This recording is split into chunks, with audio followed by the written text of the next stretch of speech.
Sergio Marchionne has used strong, task-oriented leadership in an unfavorable situation at Chrysler. The fate of the smallest of the Big Three U.S. automakers rests in the hands of Italian-born Sergio Marchionne, who rescued Fiat from the brink of collapse a few years ago with his close attention to detail. Marchionne is a strong, task-oriented leader. Rather than settling into the top-floor executive suite at Chrysler's headquarters in Auburn Hills, Michigan, Marchionne chose an office in the fourth-floor engineering center. He carries 6 smartphones and keeps tabs on the smallest details, down to a faulty door handle on the new Dodge Charger. "If you really want to run the business," he says, "you need to get involved at this level." Marchionne came into a highly unfavorable situation at Chrysler. Like General Motors, GM, Chrysler had to be rescued by a federal bailout several years ago, and Marchionne took charge just after the company emerged from bankruptcy and Fiat assumed part ownership. Sales were slumping, Chrysler's image was tarnished, morale and motivation were low, costs were high, and operational problems plagued the company.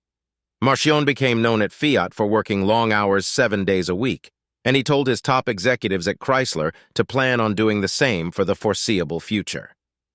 He meets with managers regularly and gives them specific orders for what he wants to see accomplished. Managers who were committed to staying stuck in the old way of doing things were fired. Marchionne's task-oriented leadership is having a positive effect. Chrysler's auto sales are improving, and operational problems have been brought under control.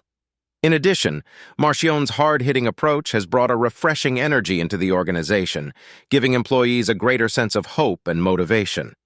Marchionne's tough, task-oriented approach is suitable for the difficult situation at Chrysler.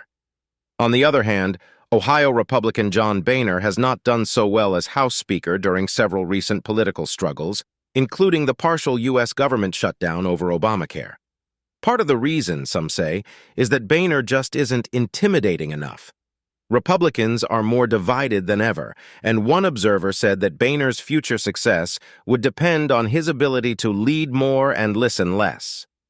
Boehner typically uses a relatively laid-back, people-oriented style. "I can't think of any time he's been heavy-handed with me," said Representative Charlie Dent of Pennsylvania. Many both inside and outside the Republican Party believe that a strong, task-oriented leader is needed to keep the unruly House from turning into an ungovernable quagmire.